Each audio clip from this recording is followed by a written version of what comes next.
All right. Well, hey, welcome to the Ministry Mix podcast, where we're bringing you real conversations for the souls and strategies of ministry leaders. My name is Phil Gifford, and I'm joined by my yelling co-host, Richard Pope. Hello. Whether you're a seasoned pastor or ministry leader or just stepping into leadership for the first time, we're here to share stories, insights, and practical tips to help you lead strategically while caring for your soul. Each episode will dive into topics that matter and help your mission, your calling, and your own personal growth. What is the opposite of coming to someone live? You know, like when you're listening and watching TV, they're like, we're coming to you live from New York City. What's the opposite of live? Pre-recorded? I don't know. We're coming to you pre-recorded from the castle in Salisbury, Maryland. Today, there's a massive thunderstorm and windstorm coming that is going to be fun. It's like those ambient pads. One time I went to a church and I was preaching and I was leading like a prayer time after the sermon, and they did like ambient pads, but they definitely were on YouTube. And in the middle of the ambient pads, there was just this like ad commercial. And it was a thunderstorm.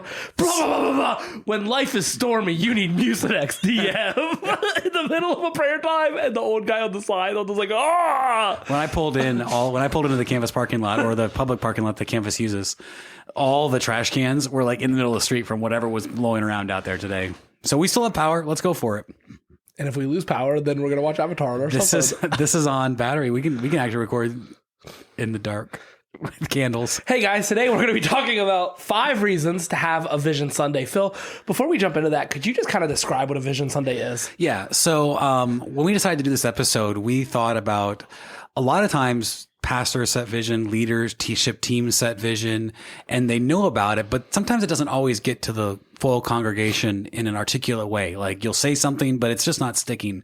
So a Vision Sunday is an opportunity to take the whole service and dedicate it toward the state of the church, what's going on. And the way we do it, we look at some wins from the previous year. We look at some needs from the previous year, and we look at where we're going in the coming year and what we believe God is praying for us to do. So, for me, a Vision Sunday is just a time when you're really helping your people see where we think God is leading us, and as best as we can with human discernment and planning and seeking the Lord through prayer and His Word, here's where I think we're going. So a Vision Sunday is a day where you get to share your vision. So you may not be the vision setting leader for your church. I hope that this is still applicable to you as you lead and as you set vision for your ministry. Go ahead. Richard, you can't see. I said, go ahead. Richard just raised his hand like that's going to matter on a podcast. Since when have you raised your hand to interrupt this podcast? We do Vision Sunday a little bit differently than Phil, and that's okay. You figure out what works for your church. Each year at Canvas, we come up with a vision or theme for the year. The pastors go on a retreat, set some goals, prayerfully consider what is our next step in accomplishing our mission of multiplying disciples, who multiply disciples. But one of the things that our leaders are encouraged to do is, hey, and this is why I said this, Phil, where you are. Like this year, our vision as a church is behold. Basically, we want to become more spiritual people. And we set goals as a church for that, like, worship and prayer night attendance, the altar nights. There's actually a great episode on altar nights. If you need help planning a worship and prayer night, check out one of our old episodes. Yeah. But things like that, but we also encourage our ministry leaders. So right now, Phil, you and I could go look at it. You guys can't. Please don't show up at my church randomly. Please do. Hospitality. But I could take you down to the kids' classrooms. Every single kids' classroom, our kids' ministry leaders created a giant sign that says behold, where the kids are doing like they're actually applying this to the kids. Yeah. So if you're not the vision setting leader, I would encourage you, whatever your top leadership in your church says is the vision for the year, your elders, your pastors, executive team, whatever your model is, find ways to incorporate that into your ministry area still. Yeah, we don't do it that different than you. We're not as cool as like having one word like behold, but like the big theme that I walked away, we just did our Vision Sunday about a month ago, so it's still pretty fresh in our church's eyes. First Sunday in February. So did we. Why do you copy me on everything I do? That's cool. You think I copy you? Who came up with Habits of a Healthy Soul? You did. There's some tea here. Sorry, guys. Who's been doing Vision Sunday since before your church was a church on the first Sunday in February? Just saying. So anyway, I don't copy everything you do. Everything you do. Just the good stuff. So we did our Sunday. So okay, moving back, we were going to be better about the time in this episode. Remember? Yeah, we are. So only so much banter is allowed. One of our thing, I said for 2025, the theme we're chasing after is an increased passion for Jesus and a greater emphasis on prayer. Actually, I flipped that around. Like us. We want to turn the spiritual. We want to Behold, it's kind of loosely connected. We want to turn the spiritual temperature up in our church through greater prayer and a greater passion for Jesus. That's our phrase. Is that behold? Is that what behold means? Beholding the Lord, the glory of the Lord. Listen, Phil doesn't do metaphor. Phil's very black and white. Is that true? Compared to me. That's very true. I literally will finger paint with my toes just for fun. Okay. Yeah, I've definitely never done that for fun. Yeah, I'm a hippie. So anyways, a Vision Sunday lets you articulate for your people where you're going, whether you're a top leader or a ministry leader. Yeah. So we just thought we'd talk about it because we both have recently done it. And I think it's helpful to think through the why of these things. 100%. And one other thing I'll say, and then I'll go ahead and share the first one, Phil. We can go back and talk about them. We have 5 reasons. We start planning our vision for the year all the way in September for the next year. So in September, I'll go. I am the vision caster in our church. I serve as the primary teaching pastor. Teaching and vision is my role. So I'll go away for 2-3 days and I'll just pray. You know, I'll talk to our pastors. I make a form. Hey, what's working well? What's not working well in our church? I'll give it to all our pastors, some key ministry members and ministry leaders, and I'll pray. And then out of that, I'll meet with my top leaders, my executive pastor. At our church, we have a director of ministries. It's actually my wife. She's not overseeing our pastors, but she oversees the operational side of our ministry. And then, of course, Keith is my executive pastor. He's like executive pastor of ministries. Typically, I meet with the 2 of them and kind of, hey, how does this sound? January, we start talking about it at a pastor's retreat. February, we announce it. All that to say, it's not too early to start thinking about your vision for next year. Mm-hmm. I think we often make the mistake of thinking the Holy Spirit only works in spontaneity and not in preparation. Yeah. Well, and I also don't know that you have to do it in a calendar year. Like for a lot of churches, this is the time to start. If you were like a September kind of school year, sort of beginning of whatever fall, now's the time you want to be doing that work. 100%. So, hey, so the first reason you should do a Vision Sunday is it shares direction and prevents aimless ministry. Phil, you want to talk about that? Sure. There is a sense in ministry where it's easier to react than to lead. Mm-hmm. Like, this is an opportunity, this is a problem, this is before us, somebody wants this. And so it's hard sometimes to have a strategic direction when you're reactive leadership versus leading with a vision. Good. So to me, I think this reason, it helps us know what we're going to say yes to in the new year and what we're going to ultimately say no to in the new year. So like a Vision Sunday lets your church even know, hey, when we talked about this on Vision Sunday, we said these are the things we're chasing after. I love this idea. I like your thoughts, but we're chasing after this thing right now. That's not who we are, because our Vision Sunday is actually, we remind our church of the vision as a whole, but then the specific micro aspects that we're chasing after that year.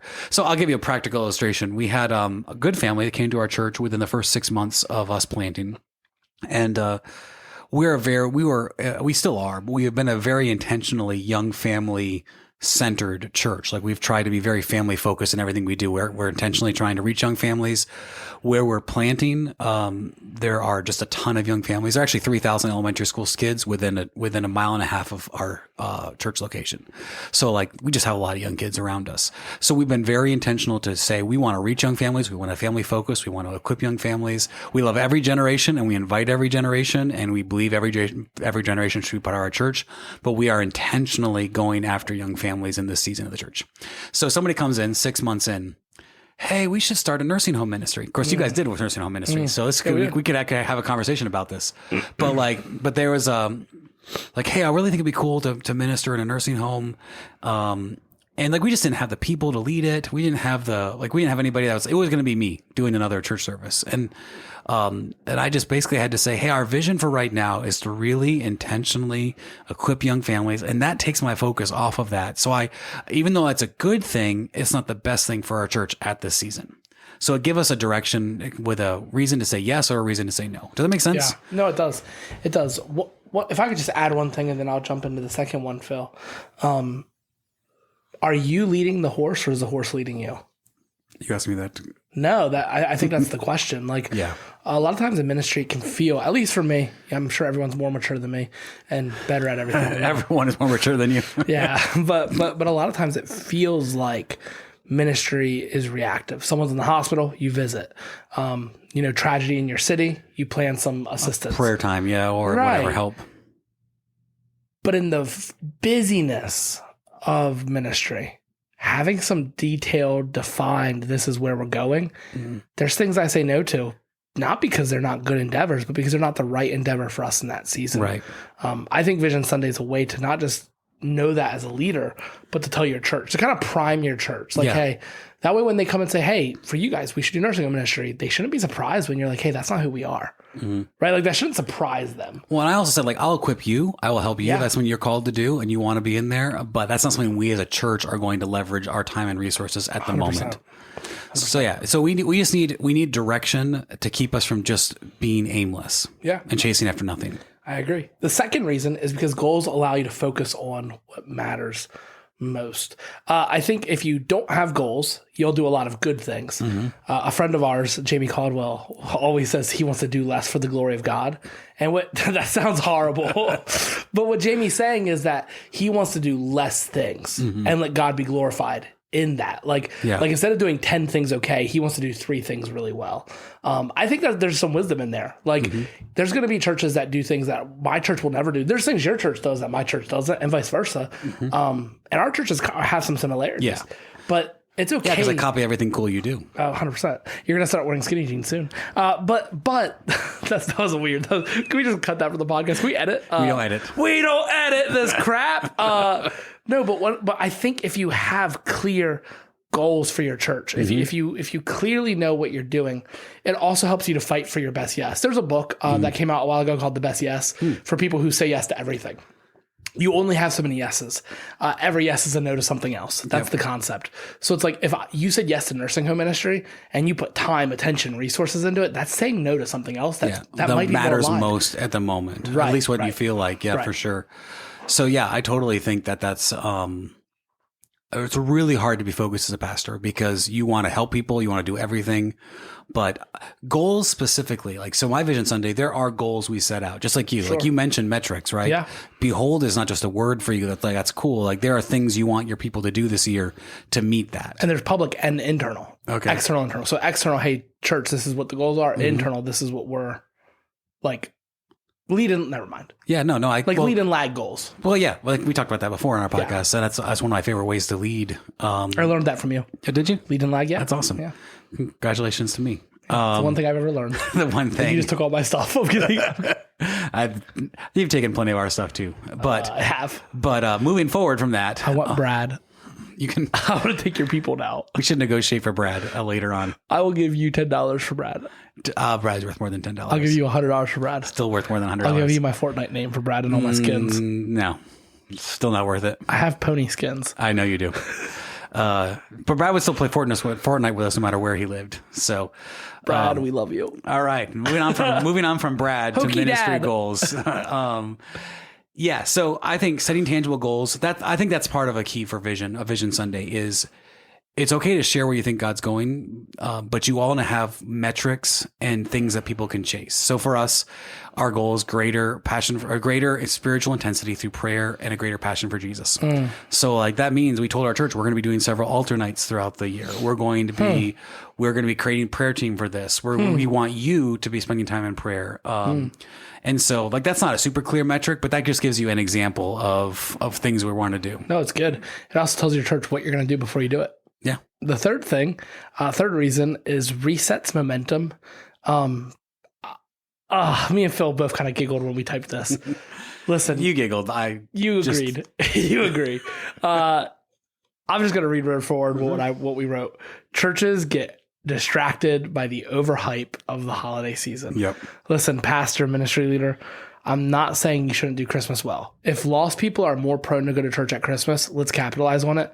But I will tell you, if you want to grow your church, grow your ministry, reach more lost people, your strategy can't be Christmas. Or Easter. Yeah. Or Mother's Day. It has to be bigger than 3 dates on the calendar. Yeah. There's a guy, Matt Carter. Just because they're your busiest Sundays doesn't mean they're the most momentum building Sundays. Matt Carter, pastor of Austin Stone, VP for Sun Network, he said that in terms of preaching, we often treat it like college football. There's 10 games, 11 games. If you lose one, you're out of the championship. He says that, the church year is like a baseball season. You could lose a bunch of games. Here's what I would say. I think we often put so much energy and so much resource into Christmas.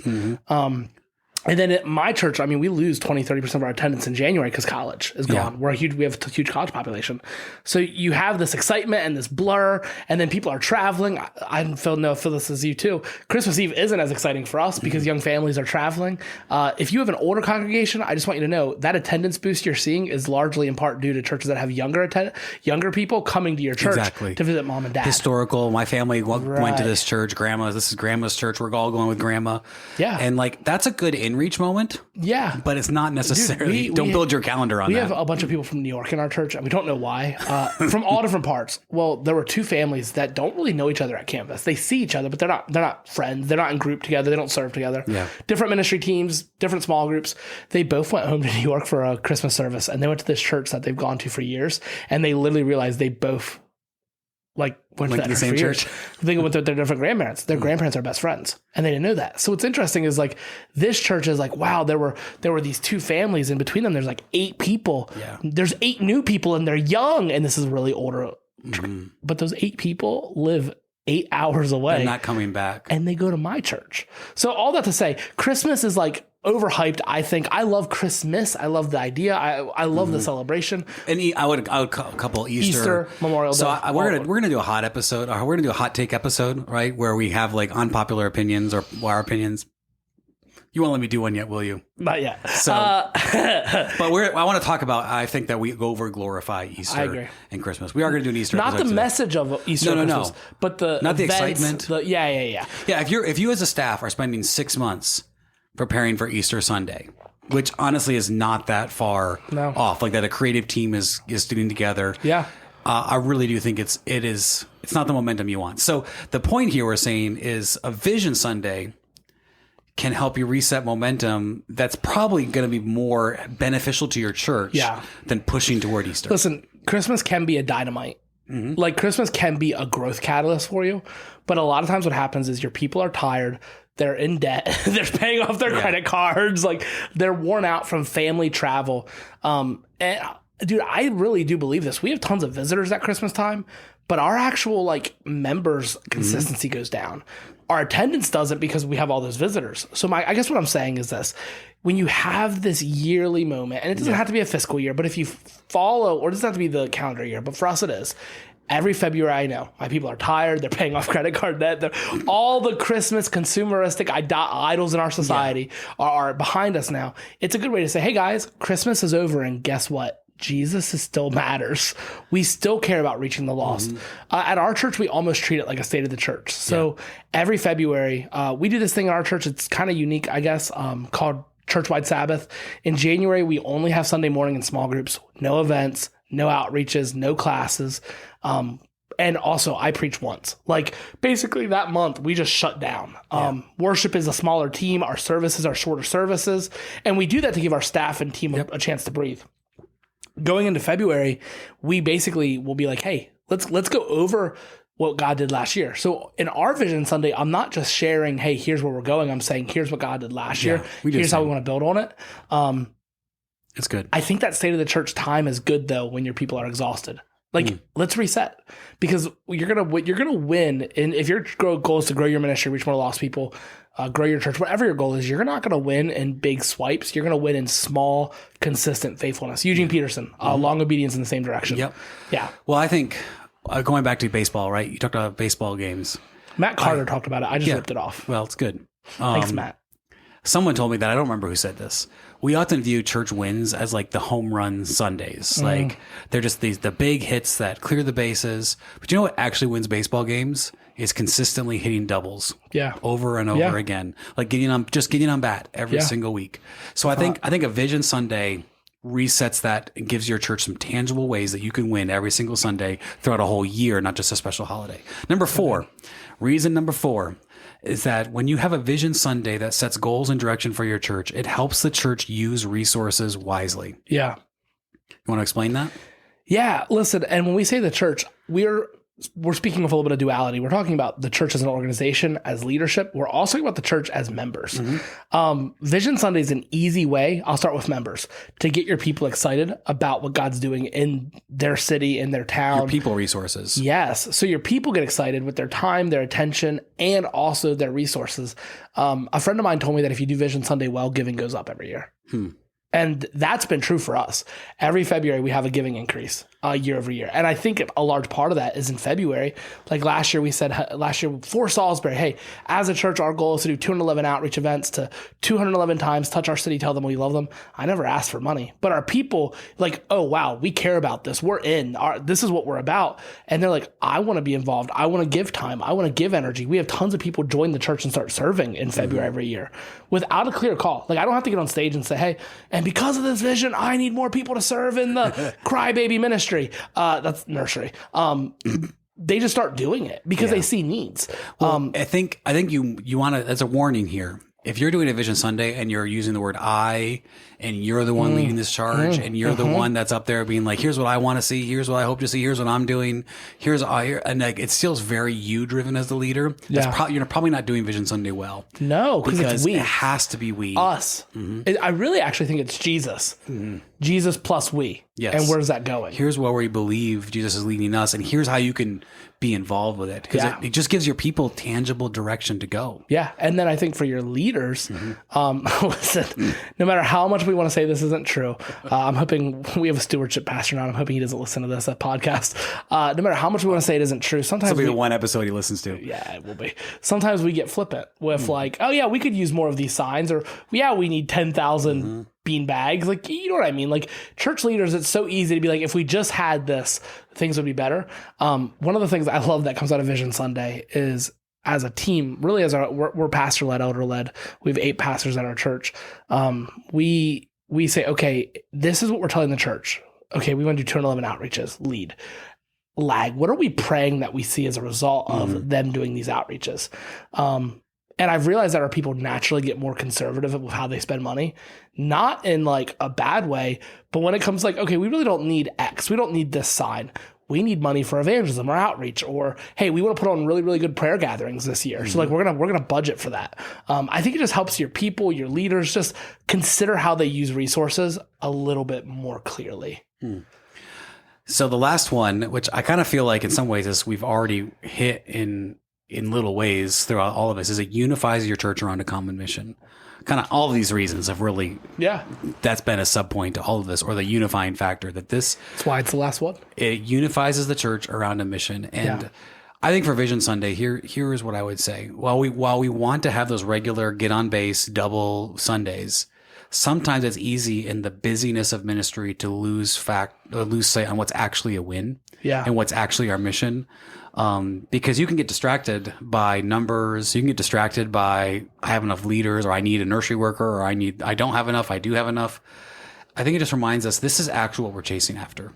And we even told this to our church. I told this to our church a month ago when we did this thing. I says, we've grown a significant amount this year numerically, but we have not seen the kind of baptisms, the kind of first time decisions for Jesus that I think should reflect in that growth. And so I said, how tragic would it be for us to continue to fill up chairs and not see people making decisions for Jesus through baptism and through salvation? And so it just kind of reminded our people that our mission is not to grow bigger as a church. It's actually to reach people for Jesus.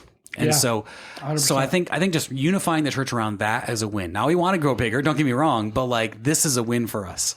Yeah. So is that kind of what you meant when you wrote? I think you wrote that one down, right? Yeah. Or is it slightly different than you were thinking? No. That's exactly it. And that's why it's number 5 is I think at the end of the day, ministry leader, pastor, anytime you can draw people back to this is who God created us to be. This is where we're going. I think that's a win.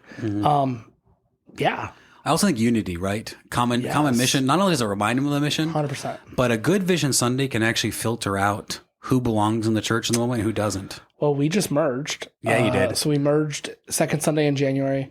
We started doing some stuff together in December. Christmas Eve we did together. We did a joint service. The first alternate I preached here. Yeah, that was back in November. We did another one in November, another one in December. But what's interesting is January we did 3 Sunday. We had 3 Sunday services. second, third, fourth week, I preached a series on unity. And I wish I could say like it made everybody feel like one family. It kind of didn't. Like it kind of just like addressed the issues. And I mean, there was some fruit from it, but February 2nd this year, when we said, hey, this is where we're going, dude, people got excited. Old, young, people from Canvas, people from the other church that merged with us. I mean, I think it's a good way to actually bring unity, because if everybody's going in their own direction, they can pull at each other. But when you say this is where we're going, we're one team, one people, I think that's priceless. How much of this is a whole nother podcast, how much of our disunity in churches is not actually like rooted in like this relational sin, which I'm not saying it isn't, but like disunity always, but how much of it could be solved not through better relationships first, but also just better unified vision and purpose, like communication of that vision. I know that kind of sounds funny, but like, I do think that if we can communicate vision, it immediately stops a lot of disunity because there's a common mission. So it's good. Yeah, I agree. So you should do a Vision Sunday for your church. You should, or even for your ministry. Yeah. Like I said, we want to speak really in this, not just to the lead pastors, but to those who are probably ministry leaders, and you may not be able to set the vision from the top, but I bet you for your ministry area, you could have a vision meeting where you lay out where we're going in this specific ministry or where we want to go, or you can take some of these elements in whatever lane you have and lead. So, well, thanks for tuning in to this episode of the Ministry Mix. If you found today's discussion valuable, I would encourage you to hit the subscribe button on your podcast listeners so that way you don't miss any of our episodes. And if you can, we'd love it for you to take a minute and leave us a review so that way your feedback and your interaction can get this podcast before more leaders just like you and help leaders just like you. If you got questions or topics you want us to hear about and talk about, make sure you connect with us on social media or comment on this. We'd love for you to share this episode with a friend that might want to be thinking about setting up a vision. But until next time, keep leading with purpose and caring for your souls.